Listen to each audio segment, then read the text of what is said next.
قرآن مجید کی حالت آج مسلمانوں کے گھروں کے اندر یہ ہو چکی ہے میرے دوستوں اور بزرگوں،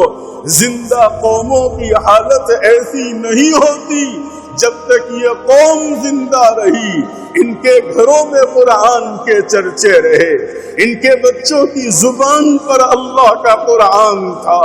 ان کے جوانوں کے سینوں میں اللہ کا قرآن تھا، ان کی ماؤں کی کھوپ اور گودوں میں اللہ کے قرآن کے ترانے اور قصیدے پڑھے جاتے تھے۔ یہ اپنے بچوں کو لوریاں دیتی، یہ اپنے بچوں کو سلانے کی فکر کرتی تو اللہ کے قرآن کی آیتیں پڑھ کر اپنے بچوں کو دلاسا دیا کرتی تھی۔ آج یہ قرآن انجان بن چکا ہے، یہ قرآن ہمارے گھروں میں اجنبی ہو چکا ہے۔ کون اس کو اٹھائے گا؟ کون اس کو پڑھے گا؟ کون اس کی تلاوت کرے گا؟ کون اس کا اہتمام کرے گا؟ میں تو آگے بڑھ کر اتنا بھی کہتا رہتا ہوں، ارے اس قوم نے اس قرآن کو یتیم بچوں کے حوالے کر دیا، مسکینوں کے حوالے، محتاجوں کے حوالے کر دیا۔ وہ بچے جس کے باپ کا سایہ سر سے اٹھ چکا ہو، ماں کا سایہ اٹھ چکا ہو، اور جس کے گھر کے اندر کھانے کو کھانا نہ ہو، ایسے لوگ تو قرآن پڑھیں، اور جن کو اللہ نے دو چار ٹھوکریاں اور جن کی گود میں کچھ اللہ نے دنیا ڈال دی ہے، ان کے بچے دندناتے ہیں، قرآن سے بے بہرا ہیں، دنیا کی ہر لذت سے آشنا ہیں، اور اللہ کے قرآن سے محروم ہے،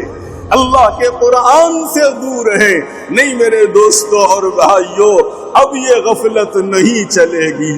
اب یہ غفلت اللہ کی بارگاہ میں نہیں چلے گی۔ کیا یوں ہی یہ مصیبتیں آ رہی ہیں؟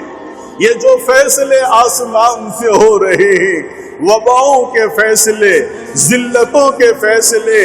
اور نگاہوں سے گرا دیے جانے کے فیصلے، اور نفرتوں والے فیصلے، ارے یہ وہ قوم تھی جو دنیا کی امام بن کر آئی تھی، دنیا کی باغ دوڑ اللہ نے اس قوم کو دیا تھا، لیکن اس قوم نے اپنے سرمائے کو، اپنی پونجی کو چھوڑ دیا، ضائع کر دیا، جس کے نتیجے میں یہ قوم اغیار کی نظروں میں بھی کھٹکتی ہے، اور وہ قوم جو جانوروں کو چرانے والی، وہ قوم جس کو طہارت تک لینا نہ آتا ہو، وہ قوم جس کو کپڑے تک پہننا نہ آتا ہو، وہ قوم جس کو کھانے کا سلیقہ بھی نہ ہو، وہ قوم جس کو اپنے گھر کے اندر بچوں کے درمیان انسانیت کے ساتھ جینا نہ آتا ہو، آج وہ ہمارے امام بن گئے، آج وہ ہمارے بڑے بن گئے، اور ہم ان کے سامنے ہاتھ جوڑ کر کھڑے ہونے والے ہو گئے۔ کیوں ایسے دن آئے میرے دوستو؟ کبھی ہم نے غور کیا؟ اللہ نے بہت موقع عطا فرمائے، بڑی ڈھیل اللہ نے ہم کو دی تھی، اقتدار ہمارے ہاتھوں میں تھا، ملک ہمارے ہاتھوں میں تھے، اور دولت اللہ نے ہمارے قدموں میں ڈالی تھی، اور زمانوں تک باب اقتدار اللہ نے مسلمانوں کو دیا تھا، لیکن ہم نے پامال کیا اللہ کے حکموں کو، اور اللہ کے حکموں کو ہم نے چھوڑا، جس کے نتیجے میں آج ہم غلام بنا دیے گئے۔ دعائیں قبول نہیں ہوتی، بلائیں آسمان سے اترتی ہیں، اور بیماریاں عام ہو چکی ہیں۔ کیا اللہ نے قرآن میں نہیں فرمایا ما اصابکم من مصیبت فبما کسبت ایدیکم ویعفو عن کثیر؟ اے لوگوں جان لو، جو کچھ حالات آتے ہیں اور جو مصیبتیں گھیرتے ہیں اور جو پریشانیاں تمہارے درمیان آتی ہیں، یہ تمہارے اعمال جو آسمان پر اٹھائے جاتے ہیں تو فیصلے بھی ویسے ہی آسمان سے اترتے ہیں۔ ویسے ہماری ذات تو ایسی ہے، بہت سے تمہارے گناہوں کو درگزر کر دیتے ہیں، معاف کر دیتے ہیں، اللہ پاک شانہ درگزر فرما دیتے ہیں۔ اگر تمہارے ہر گناہ پر پکڑ فرمائے اور اللہ پاک حساب لینے پر آئے تو اللہ کی زمین پر ایک لمحہ جینے کا حق تم کو نہ ملتا۔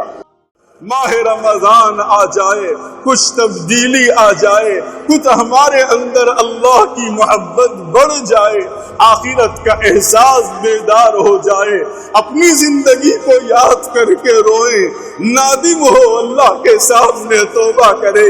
آج موقع ہے آنکھ بند ہونے سے پہلے، جب آنکھ بند ہو جائے گی کپڑے اتارے نہیں جائیں گے، قینچی سے پھاڑے جائیں گے اور ہمارے ہاتھ پیر حرکت نہیں کریں گے اور تختے کے اوپر ہم کو ڈال دیا جائے گا اور پھر زبردستی غسل کروایا جائے گا اور ہماری نماز کے لیے مسجد کو لایا جائے گا اور ایک بول سبحان اللہ کہنا چاہیں گے، کہنے کی اجازت نہیں ہوگی، ایک کلمہ اللہ کا پڑھنا چاہیں گے، پڑھنے کی اجازت نہیں ہوگی، اعمال کا دروازہ بند کر دیا جائے گا، مہلت ختم ہو جائے گی۔ میرے دوستوں اور بزرگوں، عقل مند اور ہوشیار وہ ہے جو اللہ کی دی ہوئی زندگی کا صحیح استعمال کرے، اوقات کا صحیح استعمال کرے، ماہ رمضان جیسی نعمت کی قدر کرے، اور نادان ہیں، بدقسمت ہیں،